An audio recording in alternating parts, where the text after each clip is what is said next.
الرحیم آتُ الأجیر قبل ان یجف عرقه۔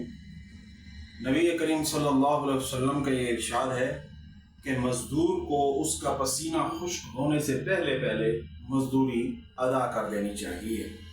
کیونکہ وہ اپنی محنت کرتا ہے، مشقت کرتا ہے، اپنے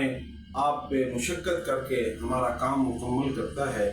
تو اکثر دیکھنے میں یہ آیا ہوا ہے کہ ہم مزدور کو مزدوری دینے کے اندر کمی بیشی کر جاتے ہیں، لیت و لال کرتے ہیں، وقت زیادہ اس سے لیتے ہیں، کام زیادہ لینے کی کوشش کرتے ہیں۔ تو آپ صلی اللہ علیہ وسلم نے فرمایا کہ اس کا جو